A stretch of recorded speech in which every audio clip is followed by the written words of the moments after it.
A relatividade é a área da física onde se medem as dimensões espaciais e temporais de um evento, por exemplo, o acender de uma lâmpada, em referenciais diferentes.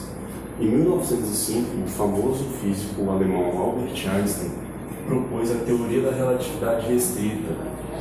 Nela, ele explicou e provou, com fórmulas matemáticas, o porquê de certos eventos não triviais acontecem. Por exemplo, em eventos em que a velocidade tende à velocidade da luz. Na teoria da relatividade restrita, nós só estaremos trabalhando com referenciais onde as leis de Newton são aplicadas.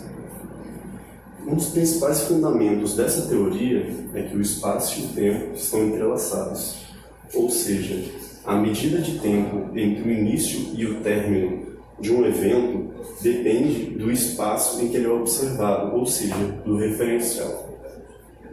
Essa teoria foi inovadora e muito importante porque ela provou que os métodos usados anteriormente para medir as dimensões dos eventos não eram adequados para todas as situações. Por exemplo, quando você vai medir a passagem de tempo de um satélite em órbita, somente a teoria da relatividade de Einstein consegue obter os resultados com precisão.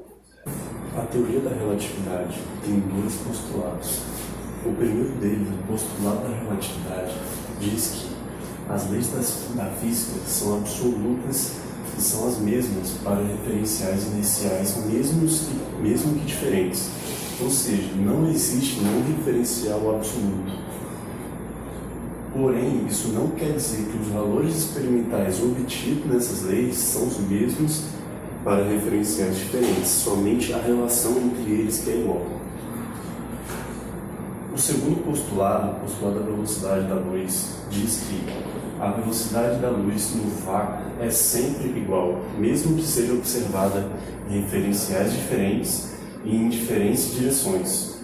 Além disso, essa velocidade ela é absoluta e é máxima, não pode ser ultrapassada, sendo ela a velocidade limite. Também podemos concluir que nenhum corpo com massa diferente de zero consegue atingir essa velocidade C, que é a velocidade da luz. Apesar desses dois postulados terem sido exaustivamente testados, nenhuma exceção até hoje foi descoberta. A relatividade é a área, como foi dito anteriormente, é a área da física que estuda e mede diferentes dimensões de um determinado evento em pontos referenciais. Um evento pode ser qualquer coisa que acontece em um determinado intervalo de tempo. Por exemplo, uma lâmpada que acende, uma bomba que explode ou uma bola que está a uma certa altura e chega ao chão. A qualquer evento podem ser atribuídas 4 dimensões, 3 delas espaciais e uma dimensão temporal. Como foi dito anteriormente no postulado da relatividade, o espaço e o tempo estão entrelaçados. Por essa razão, iremos chamar as dimensões de dimensões espaciotemporais. Quando dois observadores estão em pontos referenciais iniciais diferentes, eles podem atribuir dimensões diferentes para o mesmo evento. Como foi dito anteriormente, não existe um ponto de vista absoluto, não existe um referencial absoluto. Então, não necessariamente a medida de um observador está errada só porque ela está diferente de outro observador. Um dos maiores problemas para o registro de eventos é o tempo de transporte da luz do evento até o observador. Isso acontece porque a nossa percepção visual só é possível porque a luz que ilumina o evento chega aos nossos olhos. Porém, para efeito dos nossos cálculos, nós temos que levar em conta que a luz não chega simultaneamente do evento aos nossos olhos. Ela leva um tempo para sair do evento e chegar aos nossos olhos. Isso vai levar a uma série de complicações práticas para os nossos cálculos. Por conta disso, nós iremos adotar idealmente que o observador e seu referencial inicial consegue medir exatamente quando um evento ocorre. E também iremos adotar idealmente que todos os observadores usam um sistema de medição de espaço absoluto. Com isso, nós visamos diminuir as ambiguidades possíveis para facilitar a compreensão e a resolução dos nossos cálculos. A relatividade da simultaneidade diz que dois observadores com velocidades relativas entre si geralmente não concordam quanto à simultaneidade entre dois eventos singulares observados por eles. Como foi dito anteriormente, não existe um ponto de vista absoluto, ou seja, não existe um referencial absoluto. Isso quer dizer que a simultaneidade, então, é relativa. Também podemos dizer que se a velocidade entre os observadores for muito pequena, ou seja, muito menor que a velocidade da luz, então a divergência não é perceptível. E é por esse motivo que, corriqueiramente, nós não percebemos essa diferença e esse conceito é tão estranho para nós. Para esclarecer a relatividade da simultaneidade, iremos ilustrar um exemplo aqui e explicar uma forma como isso pode acontecer. Temos aqui dois observadores em seus respectivos referenciais iniciais, João e Maria. Ambos estão em espaçonaves com as mesmas dimensões e estão no centro de suas respectivas espaçonaves. Porém, Maria está com uma velocidade v em relação a João, e essa velocidade v está indo em direção positiva do eixo x do plano em que Maria e João estão. Em um primeiro momento, dois asteroides atingem as naves de Maria e João nos pontos A e B da nave de João e nos pontos A' e B' da nave de Maria. A distância entre João e o ponto A e o ponto B e Maria e o ponto A' e o ponto B' são as mesmas distâncias.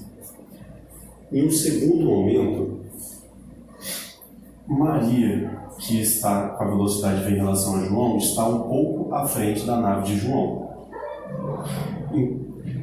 Os asteroides que colidiram com as naves irão gerar cada um clarão de luz. O asteroide que atingiu o ponto A vai gerar um clarão de luz azul, representado pela linha pontilhada, e o asteroide que atingiu no ponto B e B' vai produzir uma luz vermelha, representada pela luz contínua. Como vocês podem ver, as luzes vermelha e azul que atingem João chegam nele ao mesmo tempo.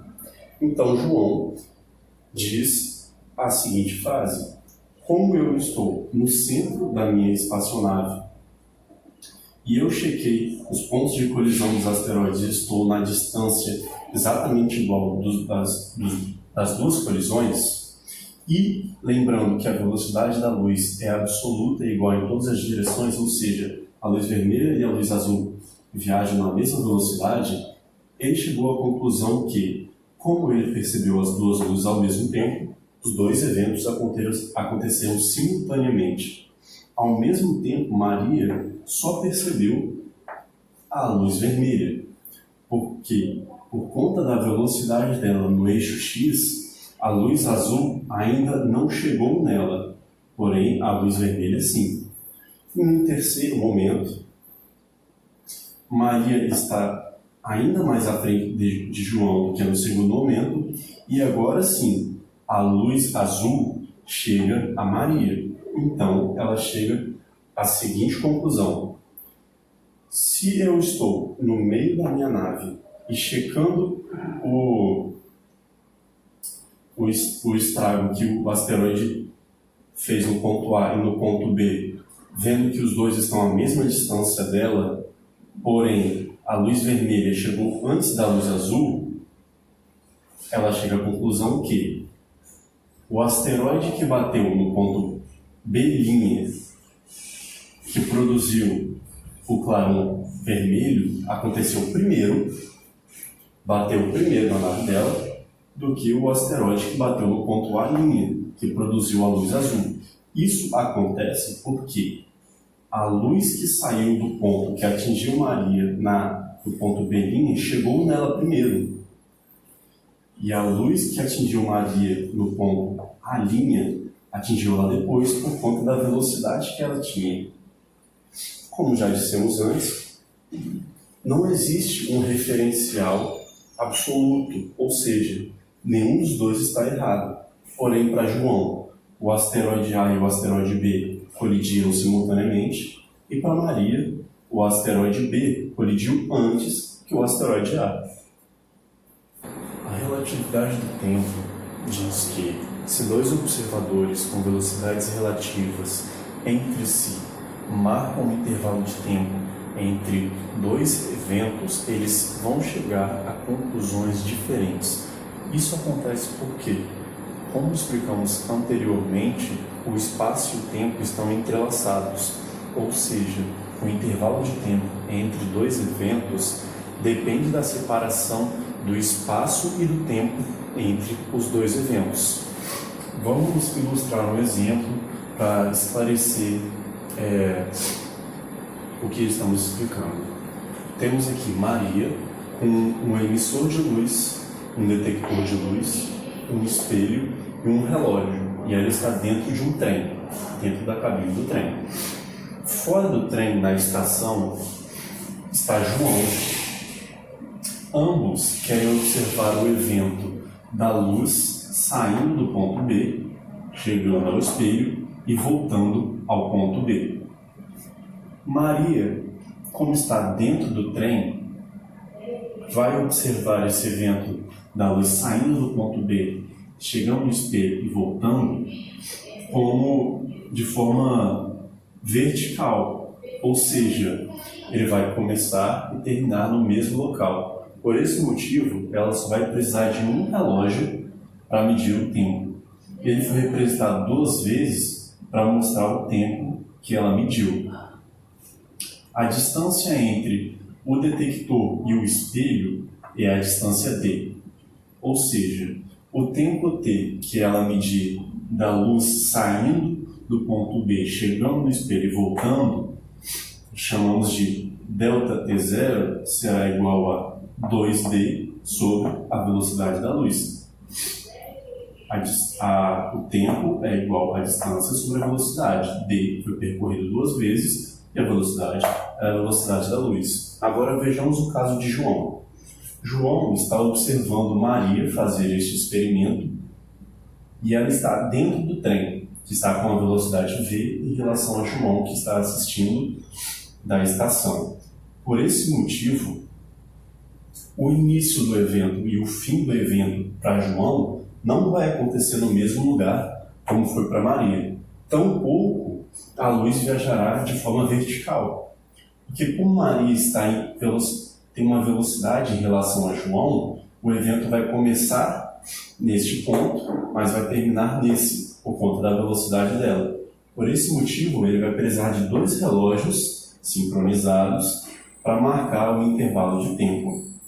Acontece que, no caso de Maria, a luz viajou a distância D 2 vezes. Porém, João, observando o mesmo evento, não teve a mesma impressão, porque a luz viajou do ponto B para chegar ao espelho, viajou na diagonal, a distância L, não mais a distância D. Depois, novamente, a distância L. E a distância entre os 2 relógios que João usou, ou seja, o início e o fim do evento, é igual à velocidade do trem vezes o tempo em que foi percorrido o trajeto. Bem, então vamos calcular. Então, João, como nós dissemos, João e Maria vão medir tempos diferentes.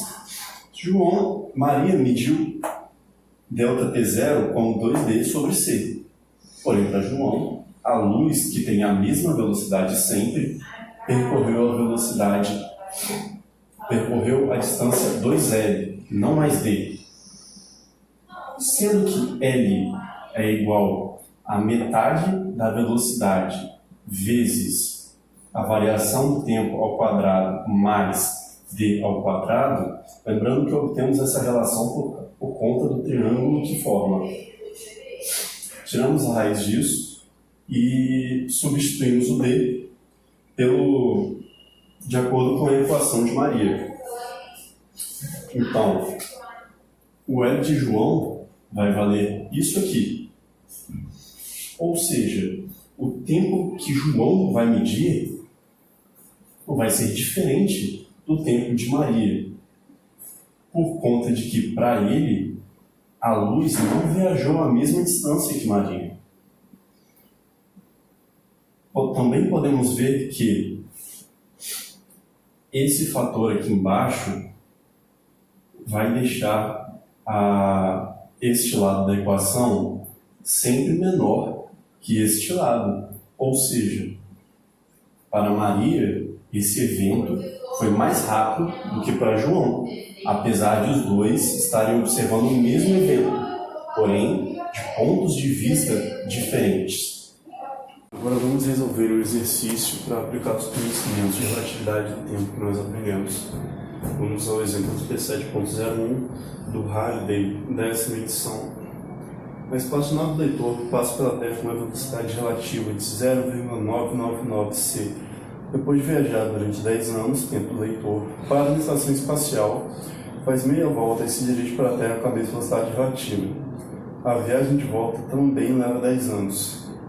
Quanto tempo leva a viagem de acordo com o observador terrestre? Bem, então temos que o leitor está numa espaçonave e ele está viajando na velocidade de 0,999 velocidade da luz, sai da Terra, chega numa estação espacial que leva 10 anos, depois, por mais 10 anos, ele viaja nessa velocidade para chegar de volta à Terra. Ou seja, o intervalo de tempo referencial inercial, ou seja, do leitor dentro da nave, é 20 anos. Então basta aplicar a fórmula que nós aprendemos para achar o intervalo de tempo para outro referencial, para o referencial fora da espaçonave. Bem, então, esse intervalo de tempo vai ser igual ao intervalo de tempo T0 sobre o inverso do denominador do fator de Lorentz.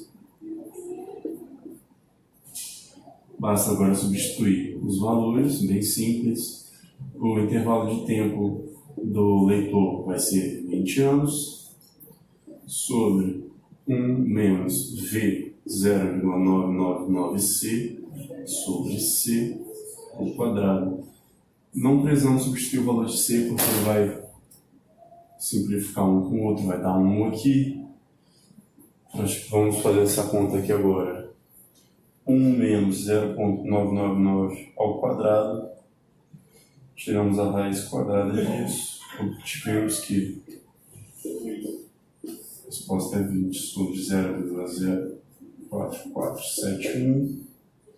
Portanto, temos que um observador na Terra irá medir o intervalo de tempo desse evento como 447 anos.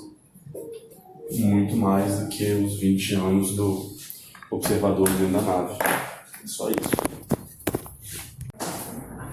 Outro fenômeno que é mostrado pela teoria da relatividade restrita de Einstein é a relatividade do comprimento.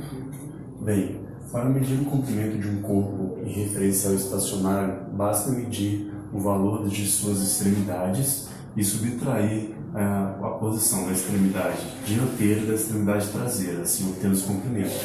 Porém, quando o corpo está em movimento, em referencial ao observador, o observador tem que analisar a posição dianteira e traseira do corpo de forma simultânea. Como já vimos anteriormente, a simultaneidade é relativa, ou seja, podemos concluir que o comprimento de um corpo em movimento também é relativo.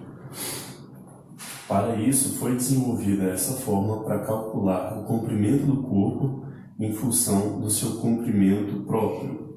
O comprimento próprio de um corpo é o comprimento medido no referencial estacionário do corpo, ou seja, quando ele está parado e só medimos as extremidades dele.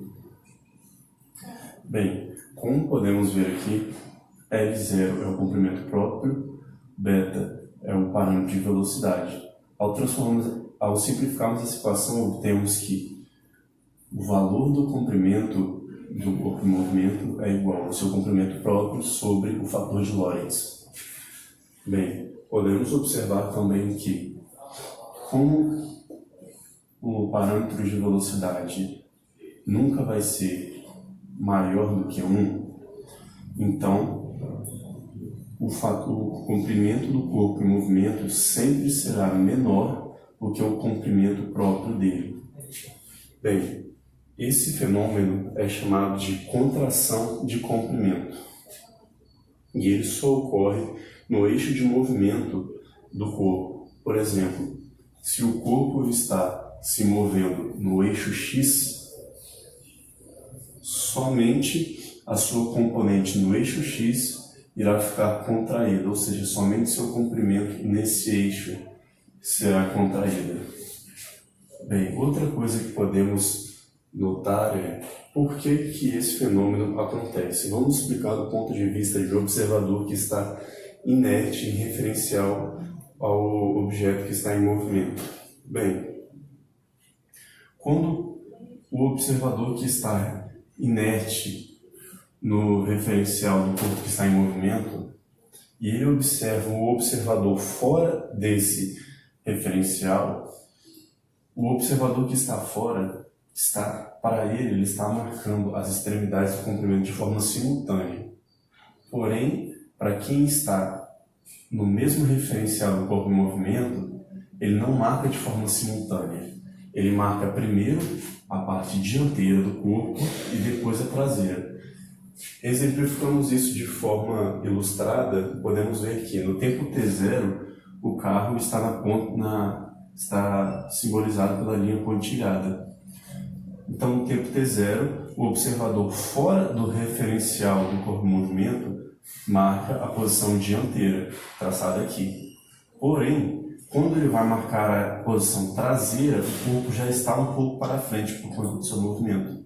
Então, ele vai marcar a posição traseira do corpo já em outra posição. Isso vai fazer com que a sua imagem se contraia, e é por isso que esse fenômeno acontece.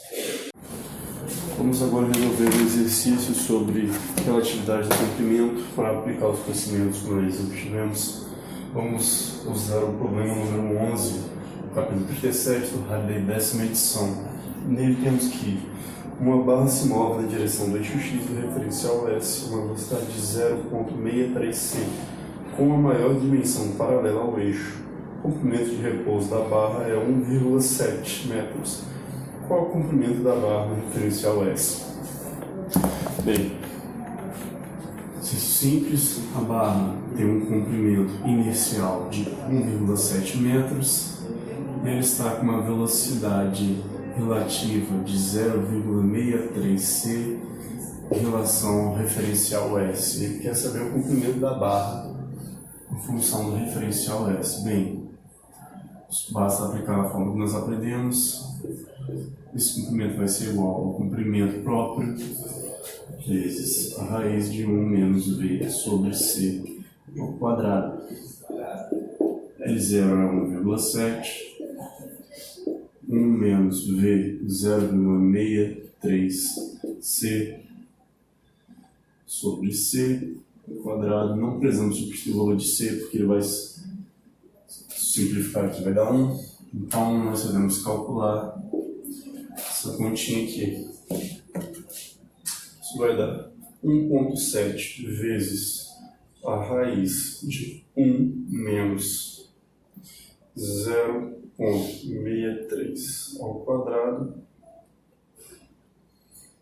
Vamos ter que